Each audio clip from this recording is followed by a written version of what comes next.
วิธีสมัครบัญชี BCL1 ด้วยตนเอง สมัครง่ายใช้เพียงแต่เบอร์โทรและบัตรประจำตัวหรือสมุดครัวหรือพาสปอร์ตอย่างใดอย่างหนึ่งก็สามารถสมัครได้แล้ว เดี๋ยวคลิปนี้จะมาสาธิตขั้นตอนในการสมัครก่อนอื่นเป็นให้ดาวน์โหลดและติดตั้งแอป BCL1 ใส่โทรศัพท์ในขั้นตอนการสมัครอย่าลืมใส่เลขแนะนำ B9547 และเลขหน่วยบริการ220เพื่อให้ธนาคารตรวจสอบและอนุมัติได้ไวขึ้นขั้นตอนสมัครหลังจากเข้าสู่แอป BCL1 ให้กดไปที่ปุ่มลงทะเบียนอ่านสัญญาว่าด้วยการนำใช้แอป BCL1 หลังจากนั้นให้กดยอมรับป้อนเบอร์โทรศัพท์ที่ท่านจะใช้ลงทะเบียนแอป BCL1 เบอร์โทรศัพท์ต้องบ่เคยลงทะเบียน BCL1 มาก่อนหลังจากสำเร็จแล้วให้กดต่อไประบบจะส่งรหัสยืนยัน6ตัวเลขเข้าให้ทางข้อความของเบอร์โทรศัพท์ที่ท่านป้อนให้ป้อนตัวเลข6ตัวเลขที่ท่านได้รับใส่ห้องที่1สำหรับห้องที่2แม่นให้ใส่เลขแนะนำ B9547และห้องที่3แม่นให้ใส่เลขหน่วยบริการทคตล220หลังจากที่ป้อนครบทั้ง3ห้องแล้วให้กดต่อไปตืมข้อมูลส่วนตัวของท่านเช่นเพศชื่อนามสกุลและวันเดือนปีเกิดข้อมูลต้องตรงกับเอกสารที่ท่านนำใช้ในการสมัครกรณีมีแต่ชื่อบ่มีนามสกุลให้ใส่เครื่องหมายขีดอยู่ห้องนามสกุลแทนได้สำหรับวันและเดือนเกิดที่มีเลขตัวเดียวแม่นให้ใส่เลข0อยู่ทางหน้าหลังจากตืมข้อมูลสำเร็จแล้วให้กดต่อไปป้อนที่อยู่ปัจจุบันของทานอิงตามสำเนาครัวเซ็นแขวงเมืองและบ้านหลังจากสำเร็จแล้วให้กดต่อไปตั้งรหัสผ่านที่จะนำใช้ในการเข้าสู่ระบบ BCL1 โดยตนเองรหัสผ่านต้องประกอบมีตัวเลขและตัวอักษรภาษาอังกฤษรวมกันให้ได้6ตัวขึ้นไปพิมพ์รหัสที่ท่านต้องการใส่ห้องทั้งเทิงแล้วยืนยันรหัสผ่านใส่ห้องทั้งลุมอีกเทื่อนึงหลังจากสำเร็จแล้วให้กดต่อไปกดปุ่มลงทะเบียนนำใช้เพื่อลงทะเบียนใบหน้าให้จัดตำแหน่งใบหน้าอยู่ครึ่งกลางและหันหน้าไปแต่ละด้านตามลูกศรจนกว่าจะครบ 100% หลังจากสแกนหน้าสำเร็จแล้วให้กดต่อไปกดเลือกสัญชาติซึ่งสัญชาติลาวมันจะอยู่เทิงสุดลำดับทำอิฐหลังจากนั้นให้กดต่อไป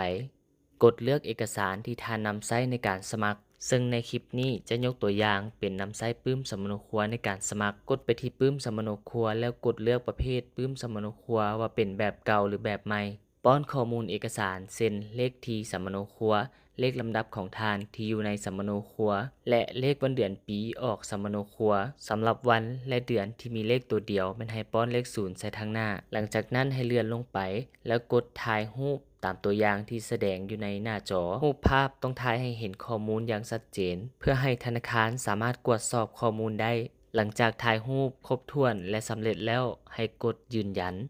และกดตกลงถือว่าสำเร็จขั้นตอนในการสมัครให้รอท่าการอนุมัติจากธนาคารในระหว่างที่รอท่าแม่นสามารถกดออกจากแอปได้ธนาคารจะดำเนินการอนุมัติให้ในวันจันทร์ถึงวันศุกร์เวลา 8 โมงถึง 17 โมงถ้าสมัครในเวลานี้แม่นจะบ่ได้รอท่าดนถ้าว่ากรณีสมัครวันเสาร์อาทิตย์หรือนอกโมงบริการแม่นต้องได้รอท่าการอนุมัติในมื้อราชการถัดไปท่านสามารถตรวจสอบสถานะการสมัครได้โดยการเปิดแอป BCL1 แล้วกดไปที่ปุ่มลงทะเบียนถ้าขึ้นติ๊กสีเขียวแบบนี้แสดงว่าการสมัครได้รับการอนุมัติแล้วให้กดไปที่ปุ่มเข้าสู่ระบบให้ป้อนเบอร์โทรศัพท์ที่ท่านตั้งใส่ห้องอีเมลหลังจากนั้นให้ป้อนรหัสผ่านที่ท่านได้ลงทะเบียนไว้หลังจากนั้นให้กดเข้าสู่ระบบในการเข้าสู่ระบบเทื่อทำอิฐท่านต้องได้สแกนใบหน้าเพื่อยืนยันตัวตนโดยการจัดตำแหน่งใบหน้าให้อยู่ครึ่งกลางและหันหน้าไปแต่ละด้านตามลูกศรจนกว่าจะครบ 100% หลังจากนั้นระบบจะส่งรหัสยืนยันเข้าให้ทางเบอร์โทรให้ป้อนรหัสที่ได้รับใส่หลังจากนั้นให้กดต่อไปตั้งรหัสผ่านใหม่อีกเทื่อนึงซึ่งรหัสผ่านนี้จะเป็นรหัสที่ท่านจะนำใช้ในการเข้าสู่ระบบ BCL1 แต่ละครั้งหลังจากสำเร็จแล้วให้กดต่อไป